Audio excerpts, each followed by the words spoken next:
Excited to have you here for lunch with the commissioners. I think we're going to hear some very interesting perspectives and find out what's going on in some of New Hampshire's key departments.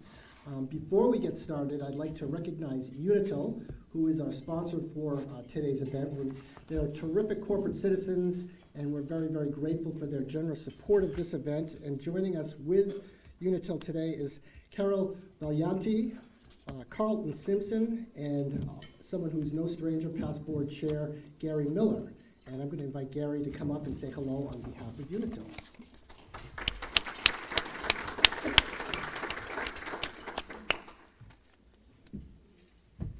No notes? Either ever.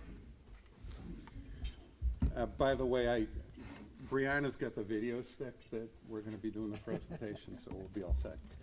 I horrified Tim doing that one time, showing up with a presentation on a thumb drive. That's cool.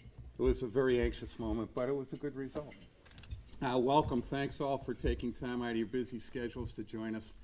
This is always a great event to sponsor because what we get to hear from the commissioners is certainly some great insight to where things are going in the state. We were talking earlier, it must be a really good economy to have such a light crowd and have nobody interested in what the state's doing. That's kind of a surprise. So it must be a booming economy out there, and that's why nobody's here and interested in the conversation, except for the really important people that are here today. For those who don't know, Unitil, everybody know Unitil? A little bit? Nothing? Who? You know what? We're a very happy energy distribution company. We handle distribution for electric and gas services in 3 states, Maine, New Hampshire, and Massachusetts. We have about 185,000 customers.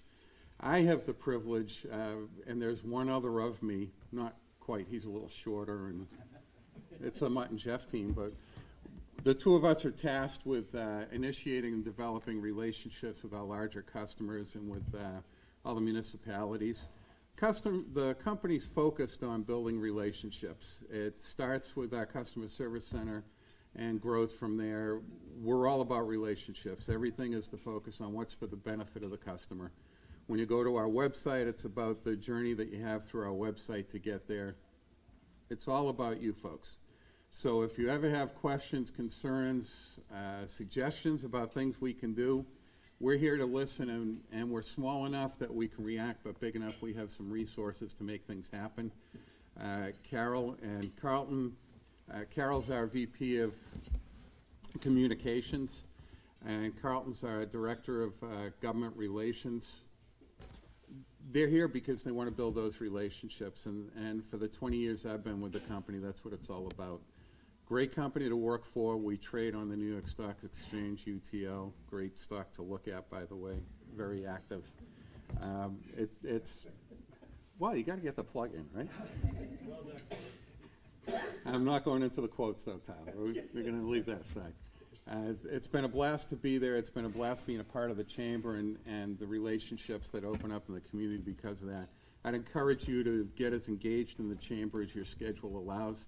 That's the best way to get to know folks around town and get to see what's going on and to really fulfill your business relationships and personal relationships around town. So that's my plug for the company, the chamber. It's a joy to have the commissioners with us again. They've always got some great information. Start getting your questions ready. Please don't make them sit waiting at the end of the session when we ask for questions. Put your heads down. Everybody's shoes are shined. You don't need to check them. When it's time for questions, pop right up and feel free to throw questions at them. They're ready for them, even the hard questions. Thanks for joining us today. It's a pleasure to have you here.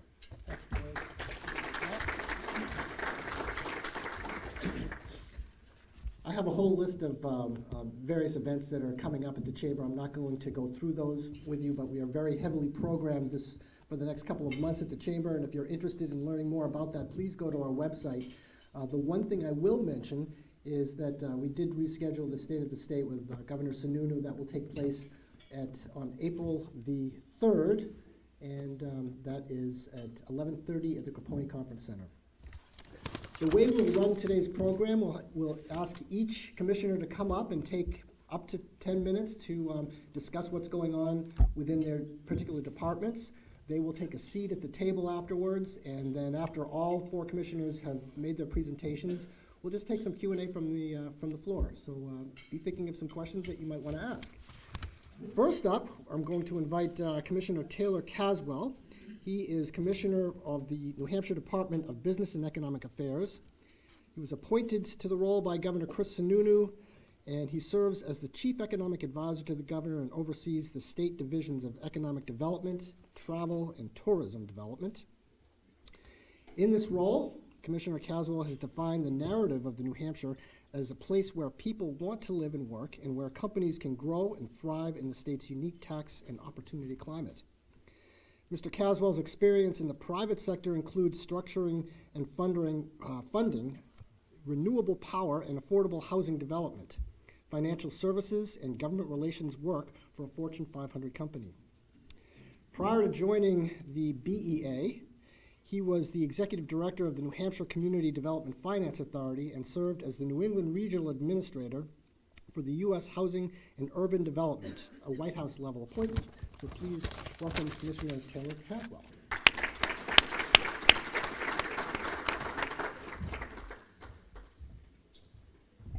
Thanks, Tim.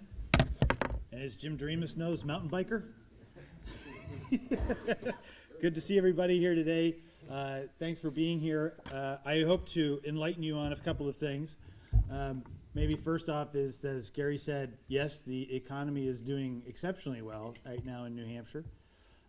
In fact, pretty timely discussion on that point in the sense that just this week we announced that our unemployment rate has gone down just a little bit more, and we are at 2.4%, which makes us the lowest unemployment rate of any state in the United States. So, I think it's one of those things that we can always talk about as being a good thing and a bad thing at the same time. But, Tim asked us to talk a little bit about challenges and opportunities, and I think that definitely presents us with a big opportunity. And maybe that's something I'll talk a little bit about. One of the other points that just came out this week also is that we set a record once again for the second year in a row in the amount of exports that have left the state of New Hampshire over the past calendar year. We're over $5.2 billion worth of exports.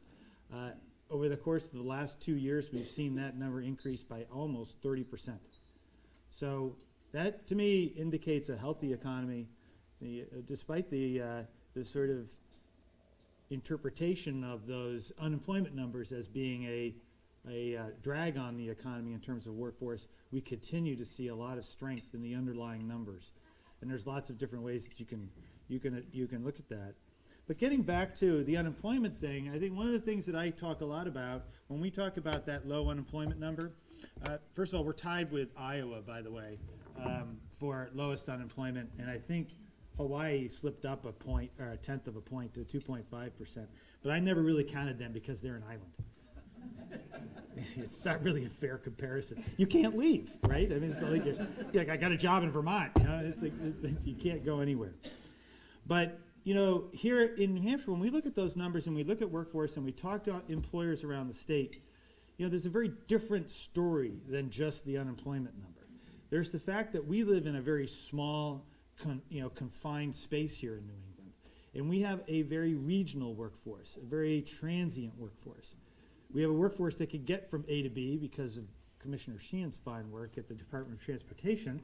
But yes, thank you for that. But also, I think, an interesting number, and I may have quoted this in other places over the years, is we have 116,000 residents of New Hampshire each day that go and work in another state. We have 80,000 residents of other states that come to New Hampshire to work here. So the point of that being, not that we're at a net loss of 40,000, but that it is a workforce that crosses those lines without much care for exactly where that job actually happens to be taking place. And so then if you look at those numbers and you say, where are the opportunities for us to find workforce for those 16 or 17,000 open jobs that we have in New Hampshire, you've got a number right there of the people that are already here. They're already living in New Hampshire. They already work somewhere nearby. And so we're really heavily focused on making those connections.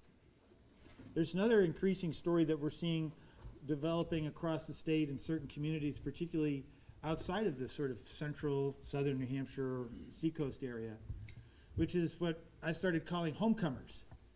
We have a lot of people boomerang back into New Hampshire. That's always been the case. But I think we're really increasingly seeing that happen. And there are many reasons for that. But one, and maybe I'm a little biased about this because I spend a lot of time participating in what I call the outdoor recreation economy in New Hampshire.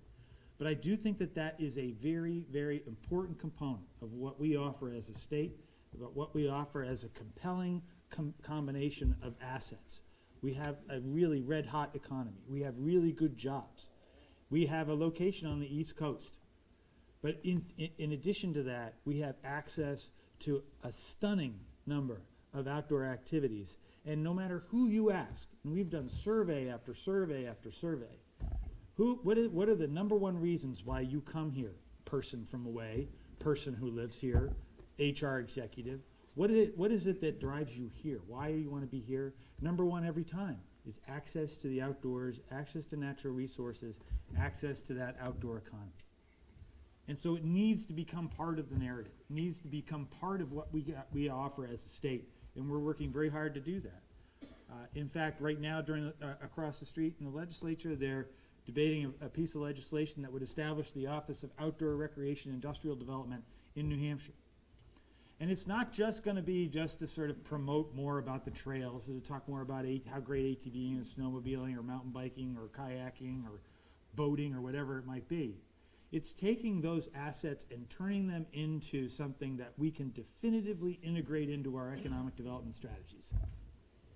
Because when you start talking to companies like Nemo Manufacturing over in Dover, which builds outdoor equipment and tents and lots of camping equipment and that sort of thing, that's a company that tells me I don't have a lot of trouble finding workforce.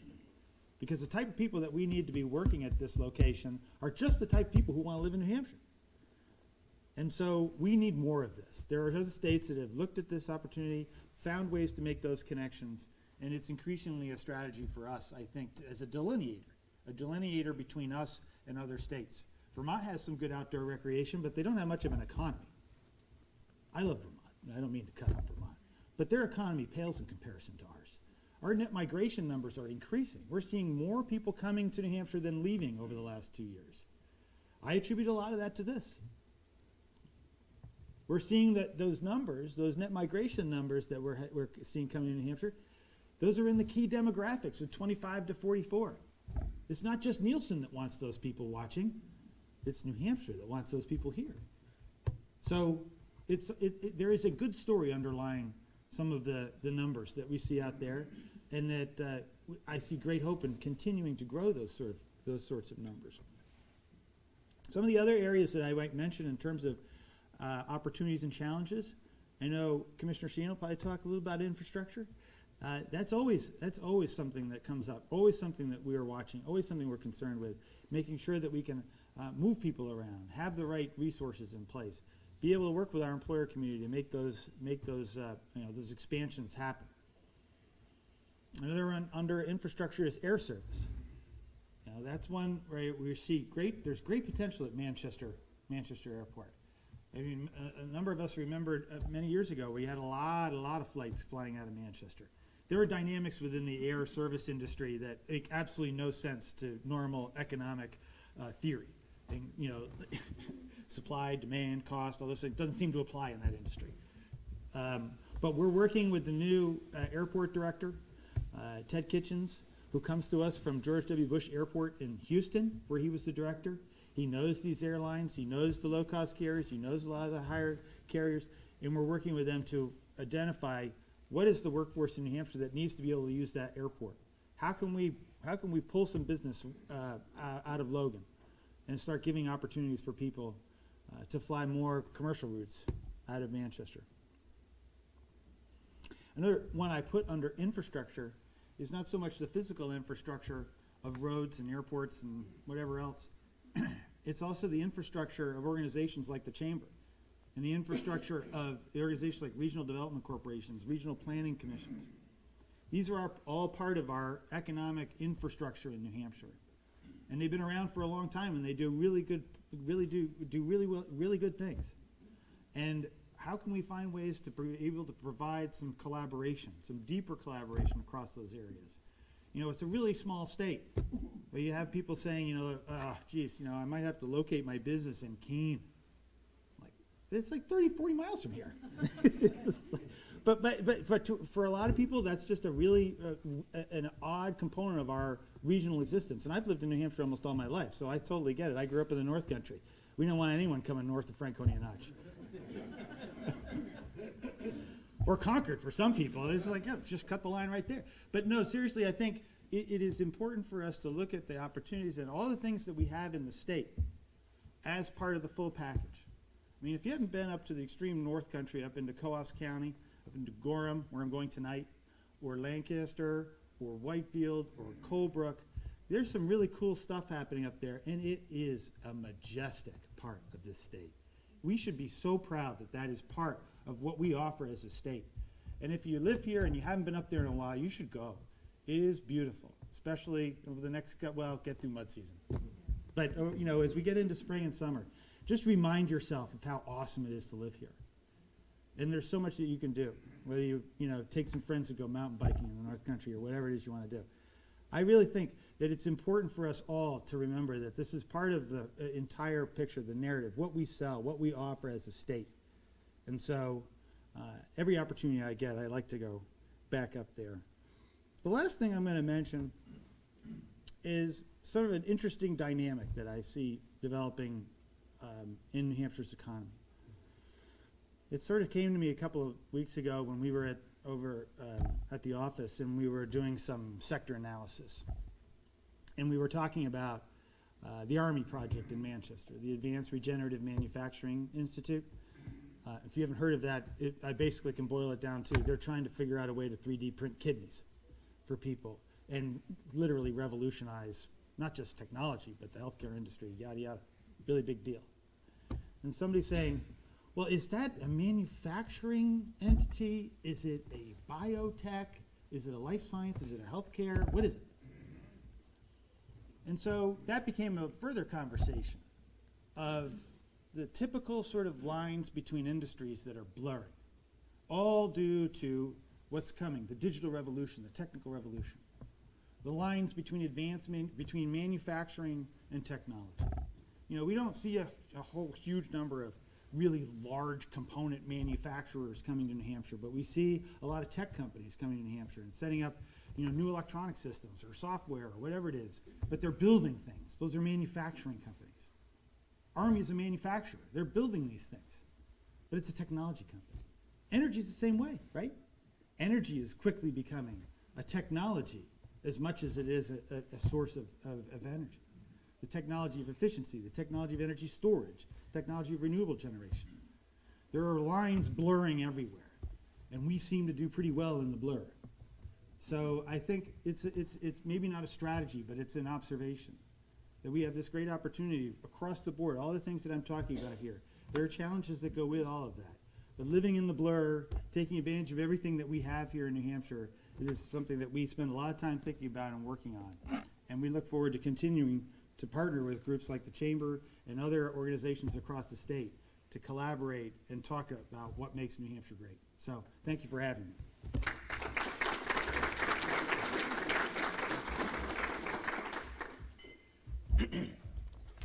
Thank you, Commissioner, and I'd invite myself along with you guys on your next mountain biking excursion, except last time I went with Jim Doremus, he was not impressed with my huffy mountain bike.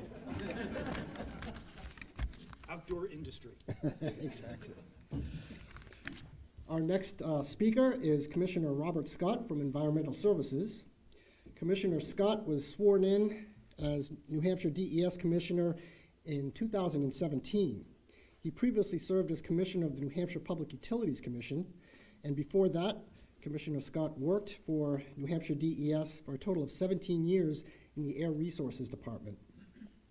Commissioner Scott started his career as an engineer in the private sector and as a munitions and aircraft maintenance officer in the U.S. Air Force. In 2016, he retired as a cyberspace operations officer with the Air National Guard after 30 years of military service, having commanded 3 Air Force squadrons in his career. He currently serves on the Board of Directors of the Regional Greenhouse Gas Initiative, the Board of Directors of the National Association of Regulatory Utility Commissioners, and was a member of the Committee on Critical Infrastructure. Additionally, Commissioner Scott co-chaired the New England Conference of Public Utilities Commissioners Subcommittee on Cybersecurity. In 2013, he was appointed as the New England States Committee on Electricity Manager to represent New Hampshire on regional electricity matters, and he also formerly served as co-chairman of the Northeast Energy Efficiency Partnership Evaluation, Measurement, and Verification Forum Steering Committee. There's an acronym there that just goes on and on forever. So please welcome Commissioner Scott.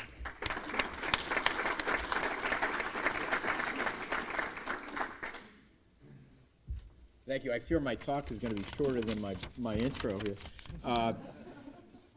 So the other thing I fear is my talk may be less uplifting than Taylor's. So that's so I'll start with, again, I'm Bob Scott with the Department of Environmental Services. We are, at least my understanding is, we are the only agency with that name in the country. So we have services. We're not environmental protection. We're not environmental whatever. That's important because I think New Hampshire realizes, just as Taylor was alluding to, the nexus between a healthy environment and the healthy economy is they're not in competition, they're one and the same, and I think New Hampshire recognizes that well, and I think our name reflects that also. So a couple things, I try to think of the broad things I could talk about, but I think the two, and again, Taylor beat me to the punch on some of this, infrastructure.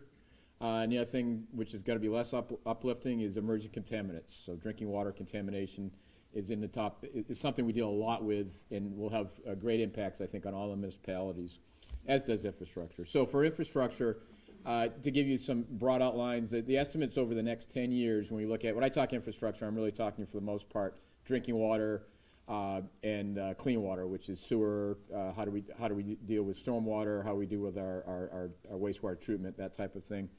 Our estimate is over the next 10 years, steady state, so this is not including potential impacts, which I'll discuss in a moment, for emerging contaminants. But to maintain the infrastructure we have that we need for the current growth, we're looking at 1.8 billion with a B needs in the state over the next 10 years or so. That's a big burden, obviously, on the municipalities. We're well aware of that. So that's a challenge. So that's not an uplifting discussion, but it's an important one. I'm not saying it's all good. Give you an example. I won't focus on Concord for this, but on the seacoast, we manage a shellfish monitoring program in the Great Bay Area. So we want to make sure there's a good thriving businesses there, and that is growing. So we monitor the water quality to make sure that's a commodity that people want to buy and is safe for obvious reasons.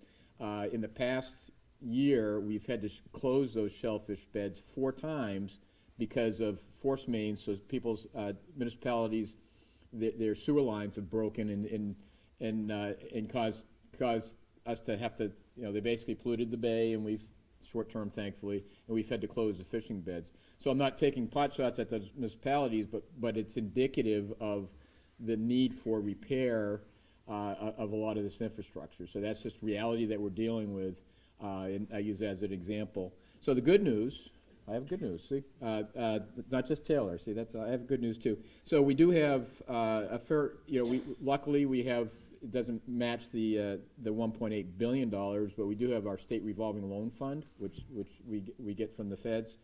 So when we look at that for drinking water and clean water, which again is, I think, wastewater treatment, we have basically combined between those two, that's $55 million that we have available for the communities. And so that's the good news. Again, the bad news for that is we have the applications for that money exceed the amount of money available, as you may imagine, but at least there's help there.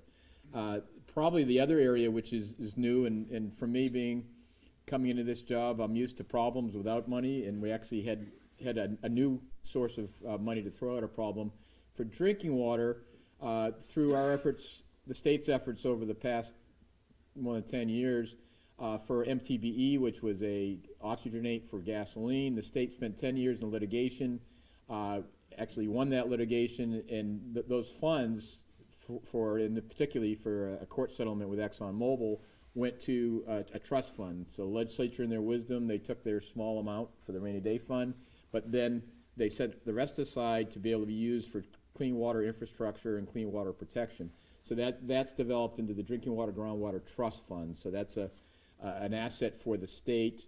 In Concord here, Mark Philippon with the DPW here is a member along with me. So Concord's well represented.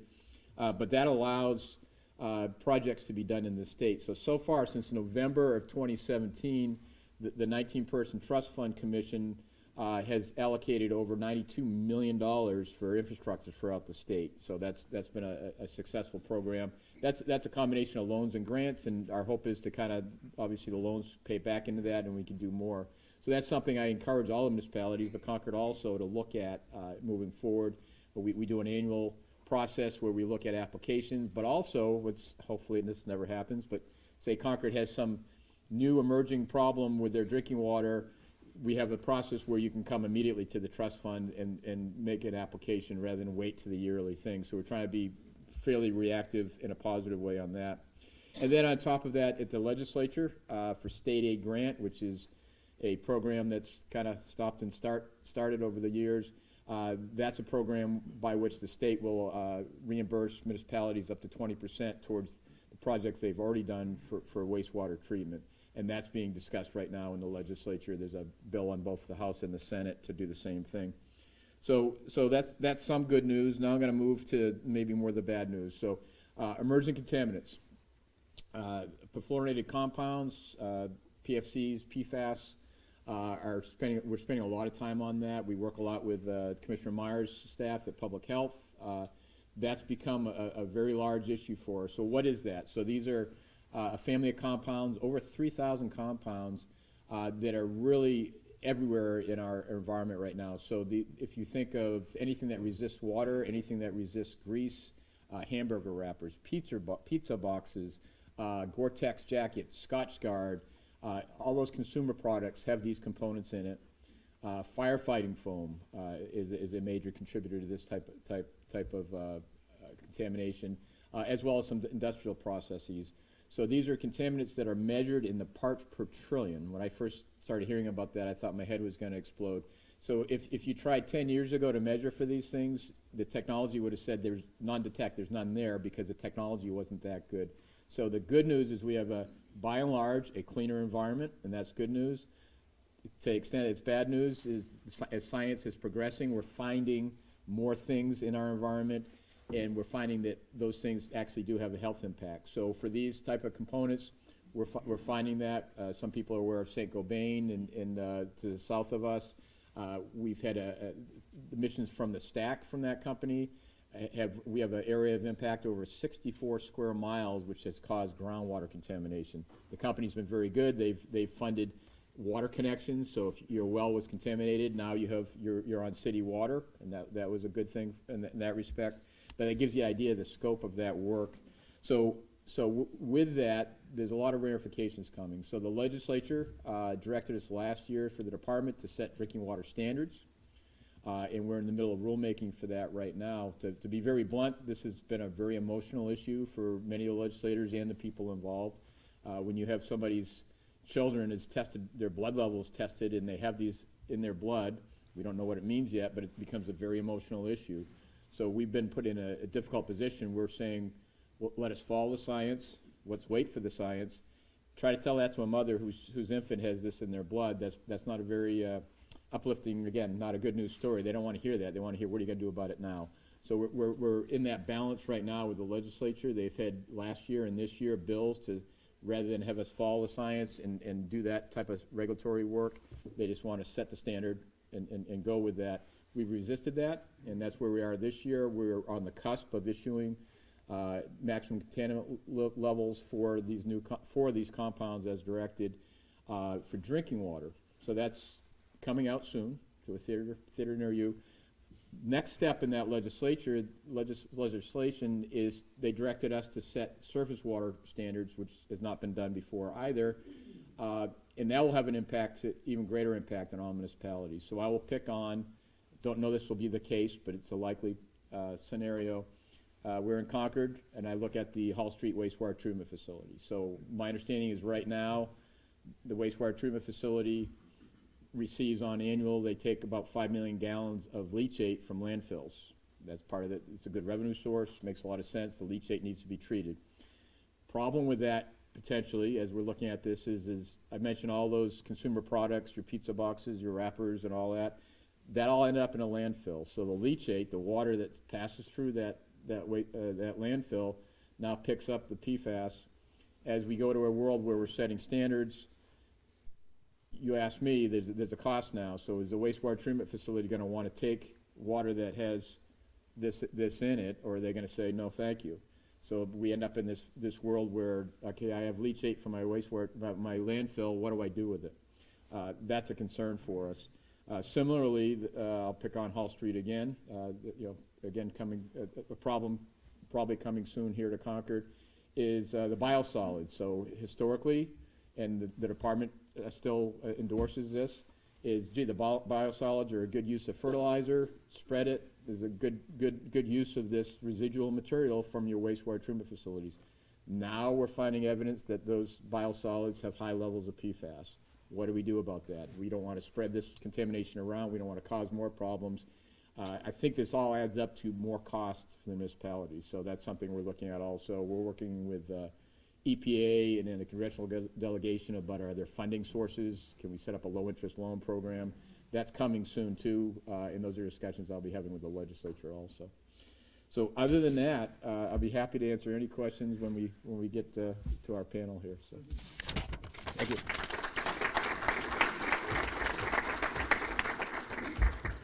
Thank you, Commissioner. I can see some tax increases in our future based on some of those remarks. Our next speaker is Jeff Myers, who is Commissioner of Health and Human Services. He has been with this department for some time, appointed by Governor Maggie Hassan in 2016. He leads an organization of 2,800 employees with an annual budget of, is it really 2.4 billion?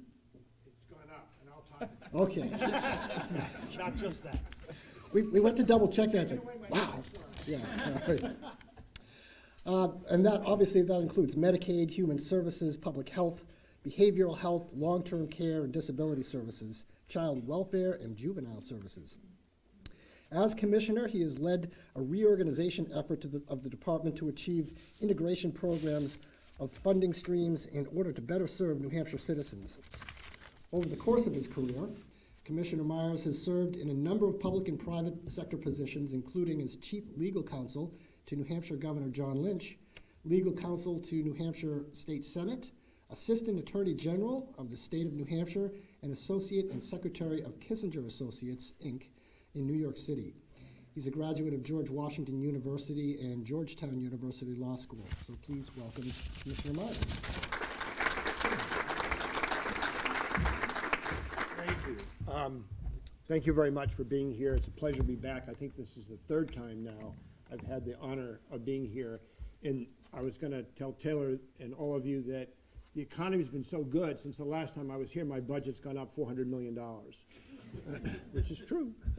The budget that the governor proposed for the department that is now being debated in the legislature is, I think, $2.8 billion in fiscal 20 and $2.9 billion in fiscal 21.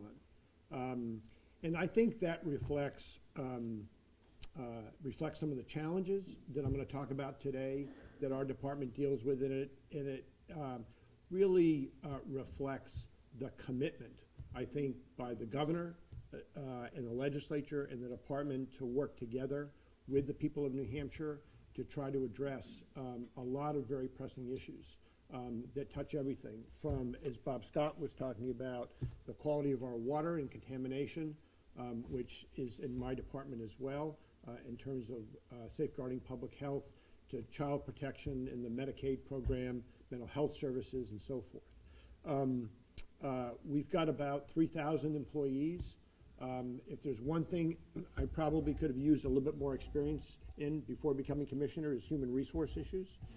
Managing 3,000 employees is a little bit different than managing a law firm, but of about 50 employees. But I think we've made a lot of strides, and As Tim said in his very kind introduction, one of the things that I set out to do very early on was really look at how the department was organized and really bring resources together within the department and integrate the department so that one part is aware of what the other part's doing, so that we're all working together. And I think we've been really successful about that. In terms of a lot of the challenges that we're looking at that are reflected in our budget, reflected in what the governor brought forward, and that we're really focused on currently, is the implementation. I think on the top of the list, or very close to the top of the list, is the implementation of our 10-year mental health plan. I think a lot of folks in the room know that the department brought forward a 10-year plan back in 2008. That was just before I started serving as Governor Lynch's legal counsel. And the economy, as everybody in the room knows, turned, not for the good. And we had the deepest recession that we've had since the Great Depression. And that plan really never got off the ground. So given some of the challenges, given the number of people waiting every day in hospital emergency departments across the state for inpatient services, given the need to comply with the federal consent agreement and build out our community mental health resources, given the prominence that mental health is taking, and I've got to credit Judge John Broderick, the former Chief Justice of the New Hampshire Supreme Court, who in his, life after the court has gone around this state, and I think he's spoken, I don't know, it's almost now, I think, in the thousands of times, and has really raised awareness and reduced the stigma of mental illness and mental health issues across the state, and that has brought a number of people forward really to come forward and to seek services. So we pulled together a number of stakeholders back, toward the beginning of last summer. We held a number of public forums across the state. We had work groups and focus groups. And in January, we published a new 10-year mental health plan that is up on our website and has been distributed. And it really is focused on a number of high priority issues. I mean, first of all, we want to create a mental health system in the state that is person-centered. We want people who experience mental illness and their family members to be very involved in the direction of their services. And the plan and our system has to reflect the whole person. Because oftentimes when someone has a mental health issue, they have other issues. Sometimes it's substance use disorder, but many times it's other things. It's social determinants of health. They have a lack of housing, or they have job insecurity, or they are underinsured in some way.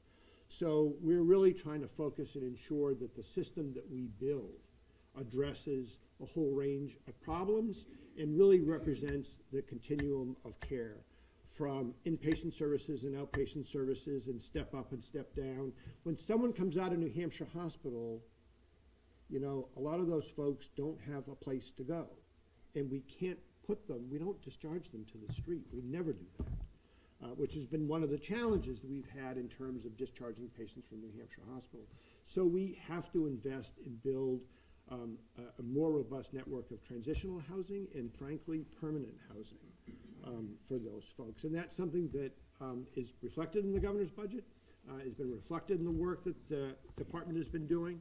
And I think, hopefully we'll be very successful.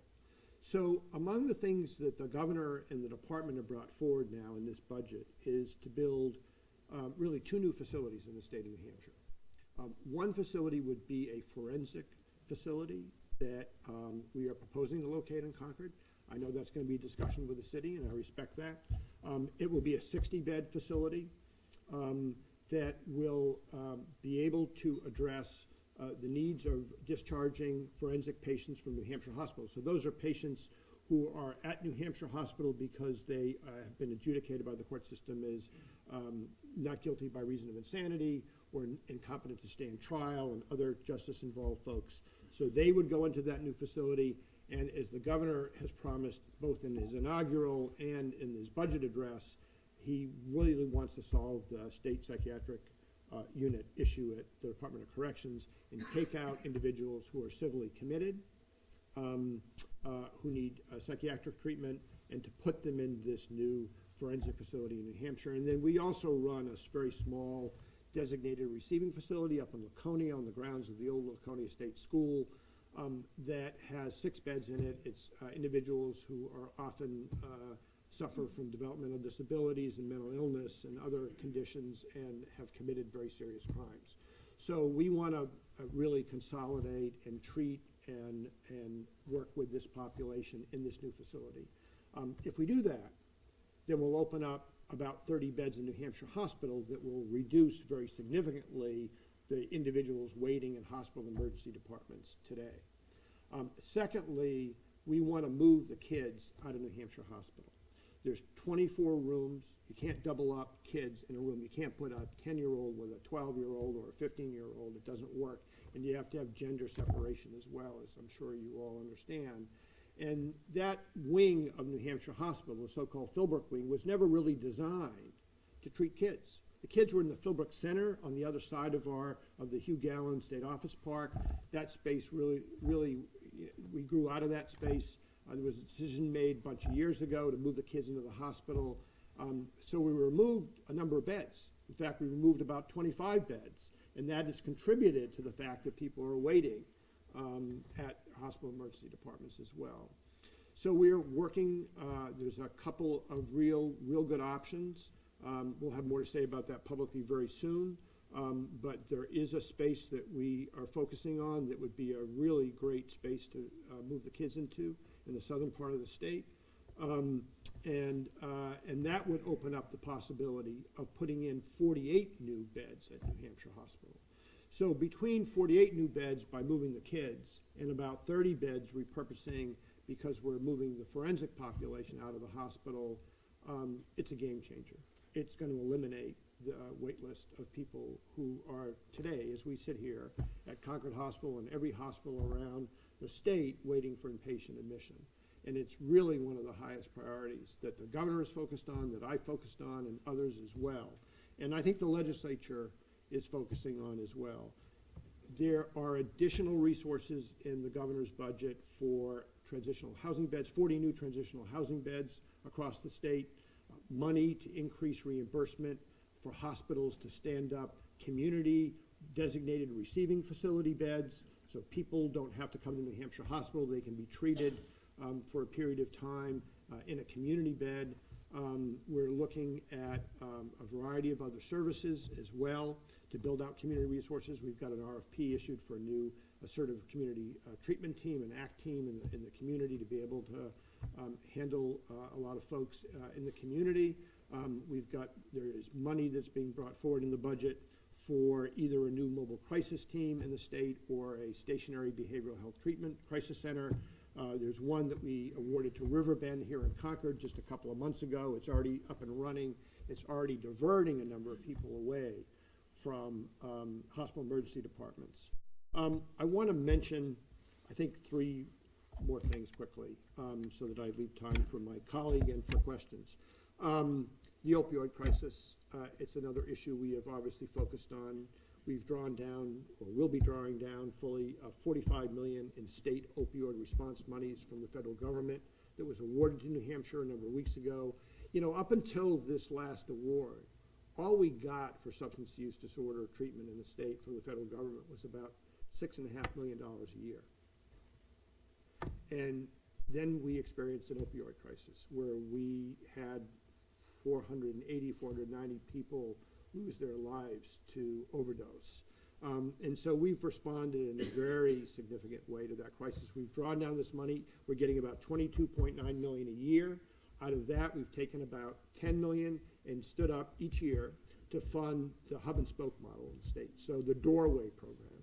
So in 7 hospitals and in 2 other locations, one in Manchester, one in Nashua, we have opened up a center where people can either walk in during normal business hours, they can call to 211 in those off hours, and they can be taken in, they can be assessed over the phone if that's appropriate for a particular individual, and referred to services.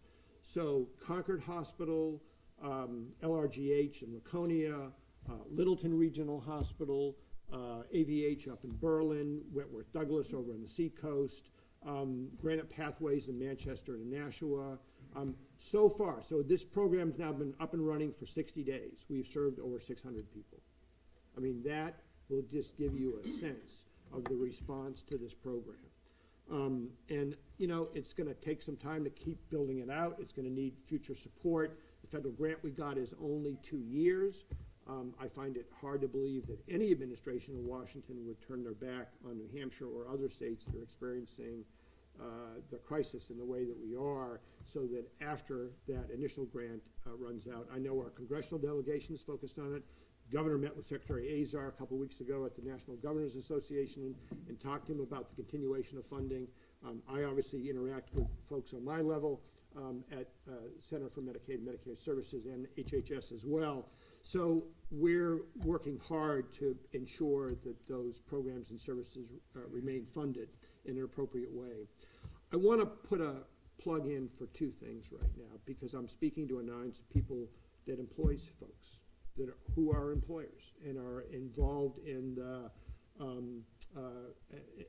business aspect of this community, and that's the work requirement for the Medicaid program and the Recovery-Friendly Workplace Initiative that the governor and Taylor and others have been so involved in. So with the Medicaid work requirement, we began that on March 1st, but the first month of compliance is not till June of this year. It requires individuals who are able-bodied, who do not have exemptions, and there are a wide variety of exemptions, to work or be involved in other community engagement activities. So it can be volunteer activities. It doesn't have to be work. You can meet this requirement without being employed at a job. But if you're not employed, then there are many other requirements that you can do. There's education that you can participate in, job training that you can participate in, volunteer work, public service work, community work. It all counts. It all counts. This is a real transition, I think, for the state and for the population we're dealing with. And the department is trying to do a lot to ensure that this population is ready so that when June comes, people are able to register hours and report hours and so forth. So we're doing a lot. We've got radio ads running. I got a contract through the governor and executive council for our Medicaid Services Center vendor, firms called Maximus. They are calling each of the 50,000 people and talking to each of the 50,000 people who are in this population. Now, let me say just a word about the population. There's 50,000 who are in the Medicaid expansion population. There's probably maybe 15,000 at the end of the day who are not medically frail and not have serious mental illness and so forth that are going to be subject to this. And so we're going to work with that population a lot, but I'm hoping the business community comes forward and looks for opportunities with either it's a paying job or it's a volunteer opportunity. And lastly, for 5 seconds, I want to mention the governor's friendly recovery friendly workplace. So this is an opportunity for employers across the state to bring in folks who are in recovery and get them involved in the workplace and get them stable in terms of a job, which would lead to stability in many other ways. So thank you so much for your time. I appreciate it.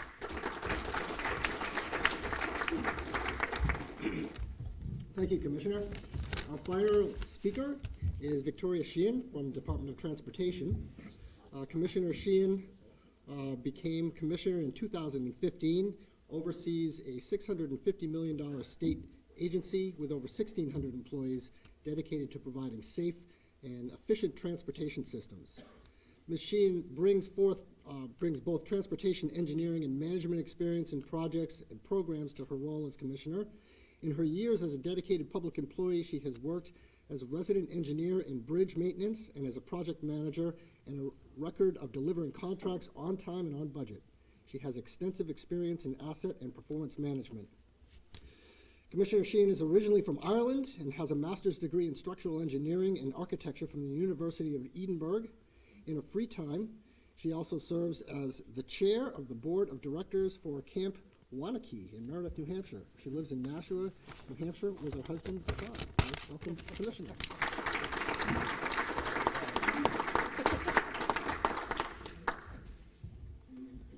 Good afternoon, everyone. It's great to be back with you all. I will try to keep my remarks brief. I know you have lots of questions from my colleagues, and in the interest of time, I'll try and cut back my remarks just slightly. It's a very busy time at the Department of Transportation. As Taylor was sharing, the economy is thriving, and that means numerous challenges for us at the department. People are traveling more on our transportation system. Their demands of the DOT are increasing, and so we're trying to re-baseline and set priorities based on what we hear from constituents as we go through our planning activities. We are a multimodal Department of Transportation. We hear just as much advocacy for investment in rail trails for bicycle and pedestrian use and for transit as we do advocacy for highway projects, although many people still think of us as the highway department.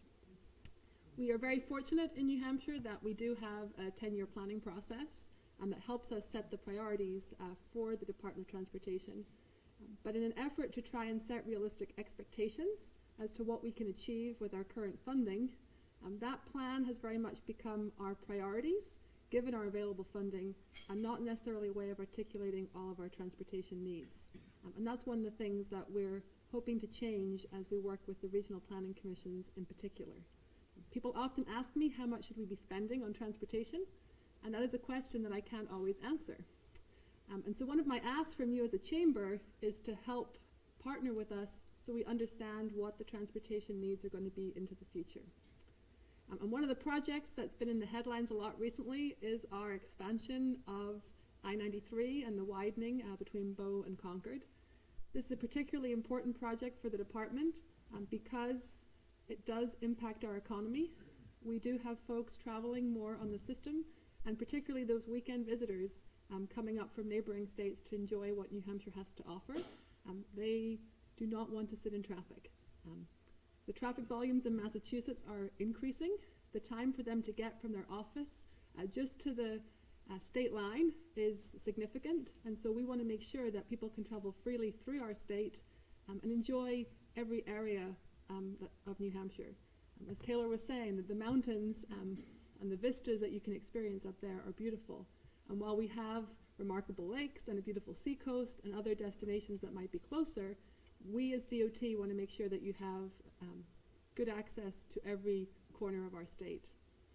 And so we will be reaching out and trying to partner more closely with stakeholders on the I-93 project. We've had a little bit of feedback on our preferred alternative based on the analysis work that we've done up until now. And you have my commitment that we're going to be working more closely with the community going forward to try and understand how the city of Concord in particular would define a successful project. And we are open to hearing directly from constituents as to what their needs are. That being said, I mentioned these ever increasing demands from the department. When we look at our aging population and the need to spend more on public transit, as well as the condition of our existing infrastructure, it's always a challenge to identify how much we should be spending in each of these different areas. I'm sure you're aware that Congress has been talking about funding infrastructure at higher levels now for quite some time, but a bill has never materialized, and so that is one of our biggest concerns. And unfortunately, they've delayed acting on infrastructure for so long that now our FAST Act, the financing bill that we are currently funded through, is expiring in 2020. And so we're not just talking about additional investment in infrastructure. Congress now has to tackle how do we sustain the current revenues and ensure that we at least fund transportation at the same levels. And so we recognize that these projects are critically important, not just to quality of life for folks that are traveling on the system, but to our economy and how much more our economy can grow.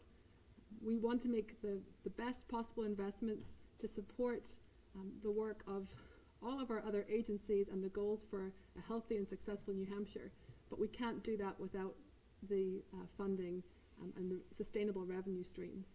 And so that's one of the challenges that we have.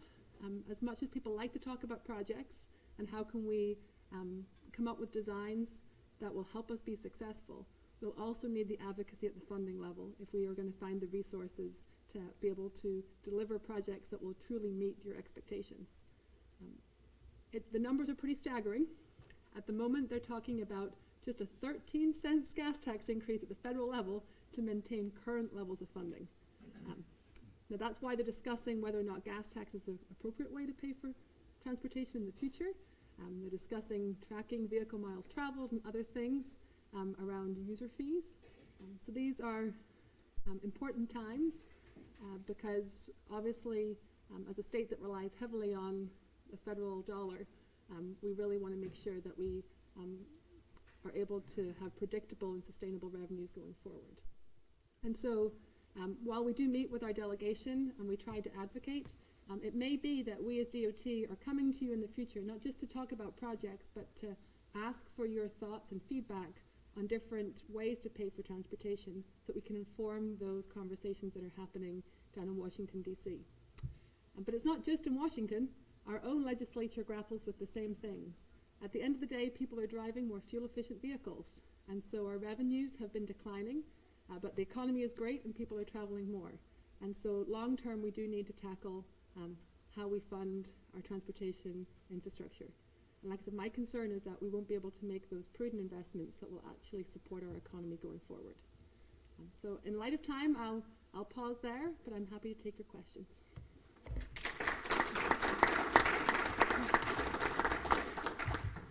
Thank you, Commissioner. We do have a few minutes for questions from the floor. Mr. Miller. Commissioner Sheehan. So where do you see autonomy fitting in? We're on the brink of things now that, those are becoming more realistic vehicles. Trucking certainly suffering and not being able to get drivers out there, so that seems to be the key driver to push things forward. And given that our interstate system is structured around commerce versus pleasure vehicles, we're going to see that transition. Personally, I don't see a gradual transition between the two. I think it's something that's going to happen pretty quickly, that one day we're all driving, the next day we're not. Humans tend to mess up the whole interaction with the autonomous vehicle. How does that fit in? Does that help increase or decrease spending for transportation infrastructure in the state? In the near term, it will increase the need for investment because we're going to have a mixture of different types of vehicles on the road. So when we talk about connected and autonomous vehicles, there's three components to that. First of all, there's the fact that we're going to have autonomous vehicles. The real safety benefits come from connected and autonomous.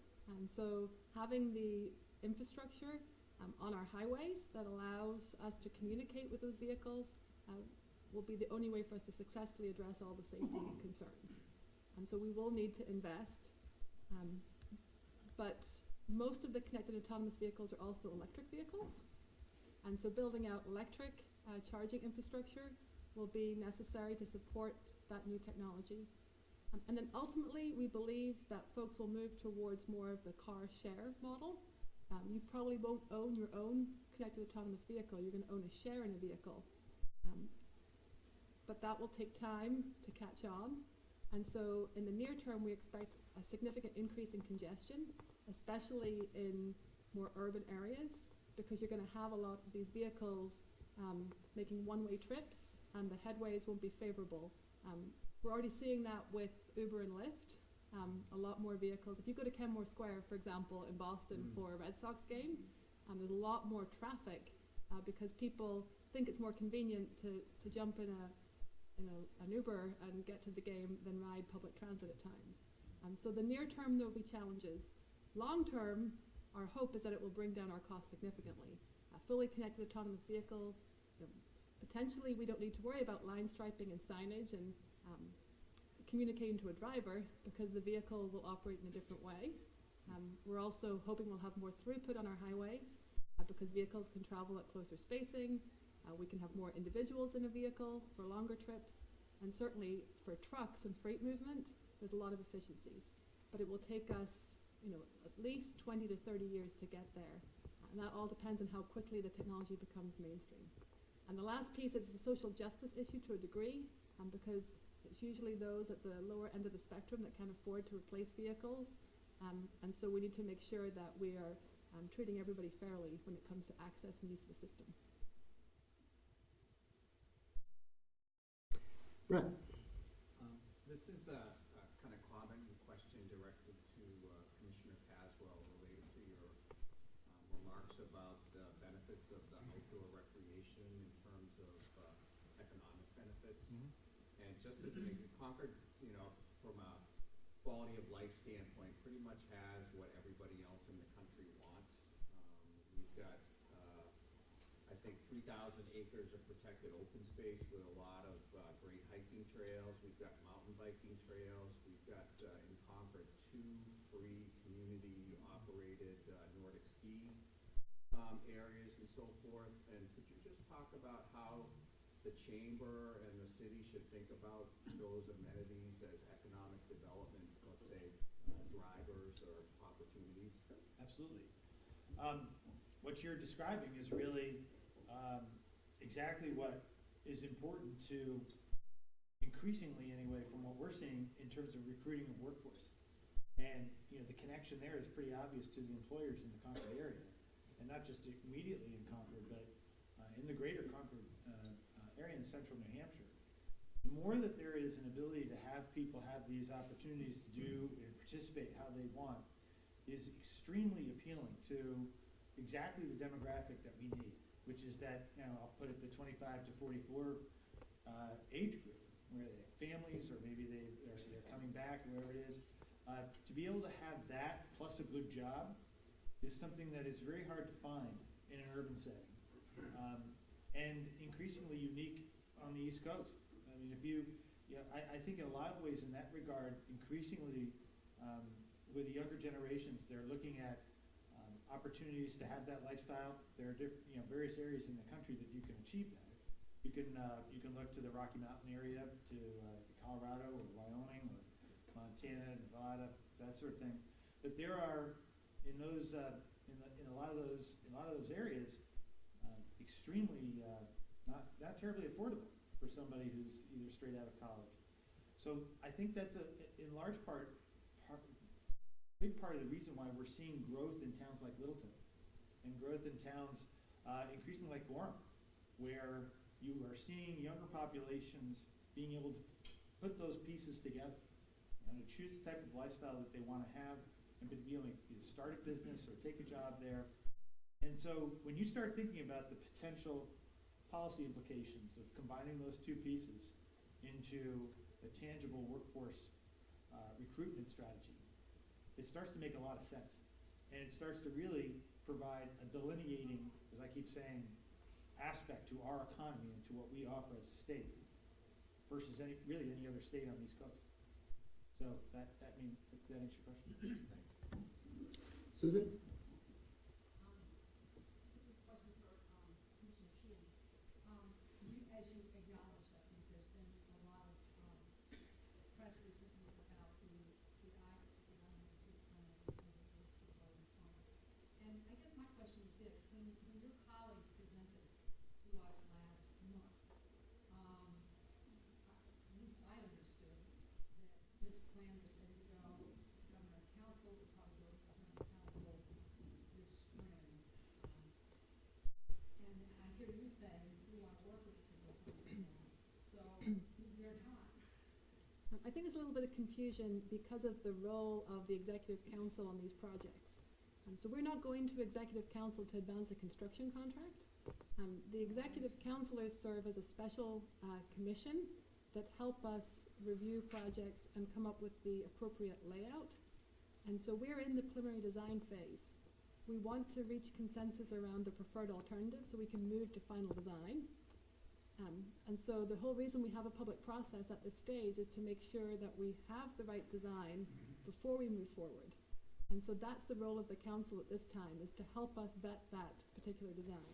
Right. And based on that, the design you're presenting to the Governor and Council? yeah, so we've already had that presentation. That's what that meeting was. It was the first time we were presenting it publicly with the commission present, which happens to be members of the Executive Council.